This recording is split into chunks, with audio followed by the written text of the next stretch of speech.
नमस्कार दोस्तों, स्वागत है आपका स्टेनो गुरुजी यूट्यूब चैनल। दोस्तों आज की वीडियो हम लोग बात करेंगे जो सीआईएसएफ से स्टेनोग्राफर और हेड कांस्टेबल मिनिस्ट्रियल की जो वैकेंसी आई है उसके बारे में डिटेल में चर्चा करेंगे। क्या योग्यता रखी गई है, कौन कौन अप्लाई कर पाएगा, एज क्या रखी गई है, फीस कितना है, सिलेबस क्या है, ठीक है, क्या प्रोसेस होता है, इसमें कौन कौन से एग्जाम होंगे, सब कुछ यहाँ पर डिटेल में चर्चा करेंगे। उससे पहले अगर अभी तक आपने हमारे चैनल को सब्सक्राइब नहीं किया है तो प्लीज़ सब्सक्राइब करके नोटिफिकेशन बेल ऑन रखना, जिससे इंपॉर्टेंट वीडियो आपसे मिस ना हो। दोस्तों ये आपके लिए सुनहरा अवसर है, ठीक है। स्टेनोग्राफर अगर आपने स्टेनोग्राफी सीख रखा है तो स्टेनोग्राफर बनने का सुनहरा अवसर है। साथ में अगर आपको स्टेनोग्राफी नहीं भी आती है तो आपको अगर टाइपिंग आती है तो भी आप इसके लिए एलिजिबल हैं, ठीक है। कुछ क्राइटेरिया है उसको फुलफिल करना होगा आपको। अगर आप वो क्राइटेरिया फुलफिल करते हैं तो इस फॉर्म को आप अप्लाई कर सकते हैं। बेहतर अवसर है आपके लिए, ठीक है। दोस्तों बात करते हैं सबसे पहले इंपॉर्टेंट डेट की। तो इंपॉर्टेंट डेट जो है यानी कि फॉर्म जो शुरू होगा भरना वो होगा आपका 26 सितंबर से, 26 तारीख से स्टार्ट होगा और 25 अक्टूबर लास्ट डेट होगा, ठीक है। तो आपको लास्ट डेट का इंतजार नहीं करना है।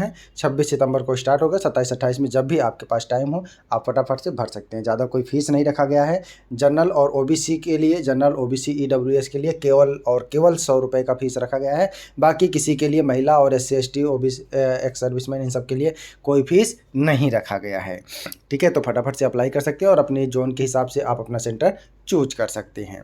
दोस्तों बात करते हैं यहाँ पे, देखिए मेल फीमेल सभी के लिए है और इसमें कुछ पोस्ट जो है वो डिपार्टमेंटल एग्ज़ाम का भी है, ठीक है। तो जो डिपार्टमेंटल एग्ज़ाम वाला वही अप्लाई कर पाएंगे जो पहले से सीआईएसएफ में जॉब कर रहे होंगे, ठीक है। बाकी जो अदर मतलब जो सामान्य कैटेगरी से आएंगे वो जो जैसा कि जो जॉब नहीं कर रहे हैं वो डायरेक्ट रिक्रूटमेंट वाले में अप्लाई करेंगे, ठीक है। डायरेक्ट वाले में अप्लाई करेंगे ताकि उनको मौका मिल सके, ठीक है। तो दोस्तों यहाँ पे सबसे पहले इंपॉर्टेंट चीज़ें की मैं डिस्कस कर लेता हूँ।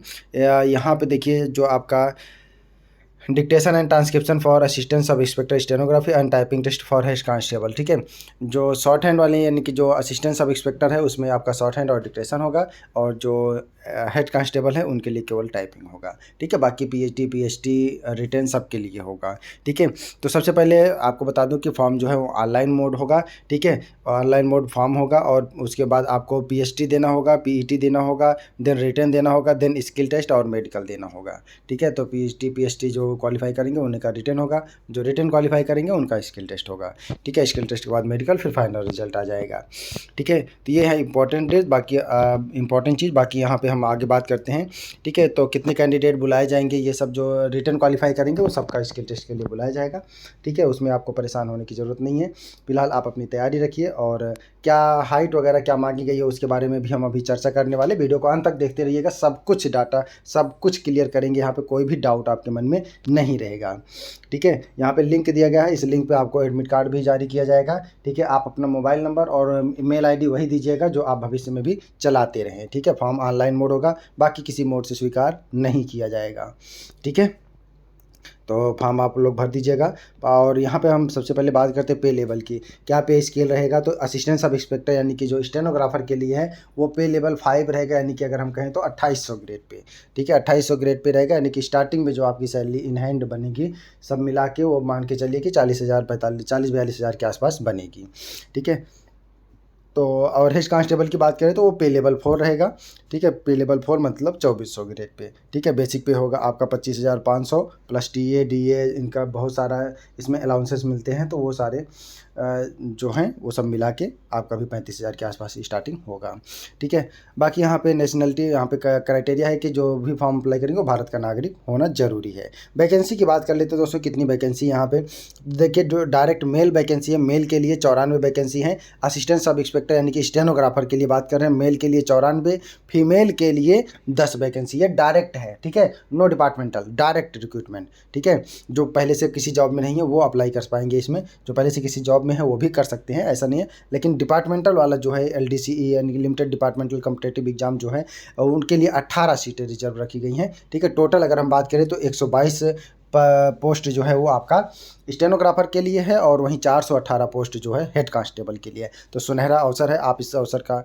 लाभ उठाइए, ठीक है। LDC का यहाँ पे ये शॉर्ट फॉर्म दिया गया है, सबका शॉर्ट फॉर्म आप देख सकते हैं, ठीक है। बाकी आगे बढ़ते हैं हम और आपको बताते चलते हैं एलिजिबिलिटी क्राइटेरिया क्या रखी गई है। तो एलिजिबिलिटी क्राइटेरिया ज़्यादा कुछ नहीं, जो SSC मांगता है वही ये भी मांगा है। अगर आपने हाई स्कूल यानी कि इंटर पास कर लिया है, 10+2 यानी कि आपने इंटर पास कर लिया है तो आप इसके लिए एलिजिबल हैं, ठीक है। अपेयरिंग में है तो नहीं, इंटर आपने पास कर लिया, आपके पास सर्टिफिकेट होना चाहिए, ठीक है, लास्ट डेट तक आपके पास सर्टिफिकेट होना चाहिए। बाकी आपसे कुछ रिक्वायरमेंट नहीं है, इंटर पास कर लिया है और आपकी एज जो है वो 18 से 25 साल के बीच में होनी चाहिए। ठीक है, 18 से 25, ध्यान दीजिएगा। आपका जन्म जो है आपका 26/10/1997 और 25/10/2004 के बीच का होना चाहिए। ठीक है, बाकी जो है यहाँ पे कैटेगरी वाइज छूट भी दिया जाएगा। ठीक है, अगर आप 26-27 कैटेगरी में आते हैं तो भी आपको फ़ायदा मिलेगा, ये अवसर मिलेगा आपको, आप अप्लाई कर पाएंगे। किस कैटेगरी को कितना मिलेगा यहाँ पे दिया गया है।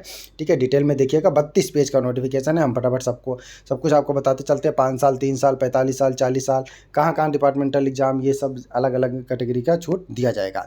सबसे पहली चीज़, इंपॉर्टेंट चीज़ बता दूँ कि यहाँ पे जो आपका कास्ट सर्टिफिकेट लगेगा वो सेंट्रल गवर्नमेंट वाला लगेगा, ना कि स्टेट गवर्नमेंट वाला। ध्यान से सुनिएगा, सेंट्रल गवर्नमेंट वाला कास्ट सर्टिफिकेट बनवाइएगा। ठीक है, 2 बनते हैं, एक स्टेट गवर्नमेंट वाला बनता है, एक सेंट्रल गवर्नमेंट वाला बनता है। ठीक है, दोनों में बहुत ज़्यादा अंतर नहीं है, कहीं अलग से नहीं बनता, वहीं से जहाँ से आपका स्टेट वाला बनता है वहीं से भी सेंट्रल वाला भी बनता है। ठीक है, बस उसमें लिखा रहता है भारत सरकार, इसमें रहता है स्टेट गवर्नमेंट, बस इतने अंतर रहता है। ठीक है, बाकी उनके कुछ जो लाइन होते हैं वो भी अंतर होते हैं, तो आप उसको देख लीजिएगा। ठीक है, बाकी एसएससी का आप अप्लाई करते हैं तो आपको पता ही होगा। सबसे दोस्तों इंपॉर्टेंट बात करते हैं फिजिकल स्टैंडर्ड के लिए। ठीक है, तो मेल कैंडिडेट के लिए 165 सेंटीमीटर उनकी हाइट होनी चाहिए। ठीक है, फीमेल कैंडिडेट के लिए 155 सेंटीमीटर, मेल 165, फीमेल 155। ठीक है, बाकी रिलैक्सेशन दिया जाएगा, जो सिक्किम, नागालैंड, मणिपुर, जो इधर नॉर्थ ईस्ट के हैं और जो पहाड़ी क्षेत्र के हैं उनको छूट दिया जाएगा, उनके लिए 162.5 और महिलाओं के लिए 150 सेंटीमीटर। ठीक है, तो यही रखा गया। चेस्ट बाकी 77 से 82। ठीक है, महिलाओं के लिए चेस्ट की नहीं रिक्वायरमेंट है। ठीक है, और मेल के लिए 77 से 82। ठीक है, 5 सेंटीमीटर फुलाना है आपको। ठीक है, अदर एसेंशियल क्वालिफिकेशन आपको पता है कि आपको शॉर्ट हैंड टेस्ट बोला जाएगा, जो कि 10 मिनट का डिक्टेशन होगा। ट्रांसक्राइब करने के लिए हिंदी में 65 मिनट, इंग्लिश में 50 मिनट का समय दिया जाएगा। 80 शब्द प्रति मिनट की स्पीड से बोला जाएगा। फॉर्म को भरते समय अगर आपने हिंदी में शॉर्ट हैंड सीख रखा है तो हिंदी सेलेक्ट करिएगा, इंग्लिश में सीख रखा है तो इंग्लिश सेलेक्ट करिएगा। ठीक है, बाद में आप संशोधन नहीं कर पाएंगे, फिर बाद में आप स्किल टेस्ट का मोड भी चेंज नहीं कर पाएंगे, इस बात को ध्यान रखिएगा। ठीक है, बात इंपॉर्टेंट है, सभी बातों को केयरफुली सुनिएगा। ठीक है, नहीं तो बाद में फिर आप फिर कमेंट करके पूछोगे कि सर हमने तो ये भर दिया है, फिर हम इसमें क्या कर सकते हैं, बाद में कोई संशोधन नहीं हो पाएगा।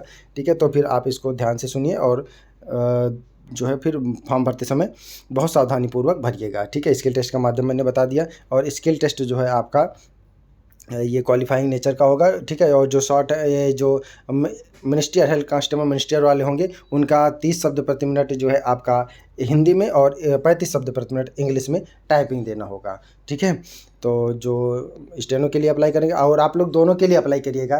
ठीक है, जिनको शॉर्ट हैंड आती है वो दोनों के लिए करेंगे, जिनको शॉर्ट हैंड नहीं आती वो केवल हेड कांस्टेबल मिनिस्टर के लिए करेंगे। ठीक है, बाकी आपका मेडिकल होगा, और आपके हाथ में या कहीं भी टैटू वैटू है तो आप अनफिट कर दिए जाएंगे। टैटू फैटू कहीं कुछ नहीं बनवाना है, इस बात को ध्यान रखिएगा। कोई भी लोकेट वगैरह, कोई भी चिन्ह वगैरह आप अपने नहीं बनाएगा। आई साइड वगैरह आपका 6/6 होना चाहिए। ठीक है, ये कुछ क्राइटेरिया है, आप इनको देख सकते हैं। ठीक है, बाकी पूरा नोटिफिकेशन आपको टेलीग्राम पर मिल जाएगा, वहाँ पे भी आप जाके इसको पढ़ सकते हैं। विधिवत पढ़िए, संतुष्ट हो लीजिए, तब आप अप्लाई करिएगा। ठीक है, किसी के कहने या बता देने से आप फॉर्म मत भरिएगा। ठीक है, अगर आपके अंदर क्वालिफिकेशन है, आप योग्यता रखते हैं, तभी आप अप्लाई करिएगा। ठीक है, कैसे अप्लाई करना है यहाँ पे मैंने बता दिया कि यहाँ पे देखिए अलग अलग जोन का सबका दिया गया है। ठीक है, सबकी ईमेल आईडी है, तो किस जोन से आप अप्लाई करना चाह रहे हैं उस जोन से आप अप्लाई कर सकते हैं। ठीक है, ये सबका जोन और एड्रेस भी दिया गया है। ठीक है, फॉर्म को आपको केयरफुली भरना है, और भरने के बाद जो है फॉर्म को आपको प्रिंट आउट लेके रख लेना है, कहीं भेजना वजना नहीं है। ठीक है, प्रिंट आउट लेके अपने पास रखना है। बाद में जब आपका डॉक्यूमेंट वेरिफिकेशन होगा तो उस टाइम आपसे मांगेंगे। फीस मैंने पहले ही बता दिया। ठीक है, सर्टिफिकेट वगैरह सब आपको रेडी कर लेना है लास्ट डेट से पहले। ठीक है, तो अभी आपके पास पर्याप्त समय है। अगर आपने सेंट्रल का सर्टिफिकेट नहीं बनवाया है तो आप बनवा लीजिए। ठीक है, बाकी जो है यहाँ पे रिक्रूटमेंट प्रोसेस तो मैंने पहले ही बता दिया। पीएसटी होगा, पहले आपका फिजिकल स्टैंडर्ड टेस्ट होगा। ठीक है, हाइट नापा जाएगा, फिर पीएचटी होगा, उसके बाद जो है आपका पीटी। ठीक है, फिर आपका रिटन होगा। ठीक है, रिटन के सिलेबस की बात कर लेते हैं हम। तो यहाँ पे दोस्तों रिटन जो है आपका OMR बेस हो सकता है, ऑनलाइन मोड भी हो सकता है, वो डिपेंड करेगा कैंडिडेट के ऊपर। अगर ज़्यादा कैंडिडेट होंगे तो ऑनलाइन भी करा सकते हैं, जैसे ही वो कराएंगे आपको इन्फॉर्म कर देंगे। ठीक है, सिलेबस की बात कर लेते हैं दोस्तों। तो यहाँ पे जो है सिलेबस आपका जनरल इंटेलिजेंस यानी रीजनिंग से 25 क्वेश्चन, जनरल नॉलेज के 25 क्वेश्चन, मैथ के 25 क्वेश्चन, और जनरल इंग्लिश या हिंदी दोनों में ऑप्शन रहेगा। चाहे आप हिंदी करिए चाहे आप इंग्लिश करिए, 25 क्वेश्चन रहेंगे। टोटल 100 क्वेश्चन, 100 नंबर के, 120 मिनट में। टाइम पर्याप्त है आपके पास, बहुत आराम से टाइम मिल जाएगा।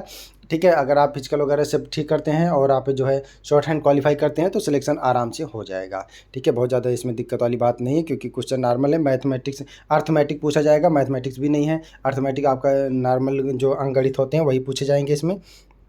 ठीक है, आप चाहें तो प्रीवियस पेपर उठा के देख सकते हैं। प्रीवियस पेपर आपको मिल जाएगा वेबसाइट पे, या गूगल पे सर्च करेंगे तो भी मिल जाएगा। हमको मिलता है तो हम आपको टेलीग्राम पर जरूर प्रोवाइड कराएंगे। ठीक है, बाकी इसके बाद आप ये सब क्वालिफाई करते हैं तो आपका मेडिकल हो जाएगा। फिर भी आपके मन में कुछ डाउट है तो आप कमेंट करके पूछ सकते हैं। ठीक है, जो यहाँ पे देखिए रिटर्न में जो है परसेंट इतना क्वालिफाई, इतना तो कम से कम 35% और 33% लाना अनिवार्य है। उसके बाद जो क्राइटेरिया वो कट ऑफ बनाएंगे उसके बाद आप क्वालिफाई माने जाएंगे। ठीक है, ऐसा नहीं कि आप 35% ला दिए तो आप स्किल टेस्ट के लिए एलिजिबल हो गए। ठीक है, ऐसा कुछ नहीं है। ठीक है, तो हेड कांस्टेबल मिनिस्ट्रियल इन सब के लिए बना दिया। बाकी अगर कुछ कन्फ्यूजन है तो आप कमेंट करिएगा, शाम को इस पर अलग से वीडियो बना देंगे। जो भी आपके मन में कन्फ्यूजन है आप कमेंट जरूर करिएगा। वीडियो को पूरा देखने के लिए बहुत बहुत धन्यवाद। मिलते हैं नेक्स्ट वीडियो में नई जानकारी के साथ, तब तक के लिए बाय। थैंक्स।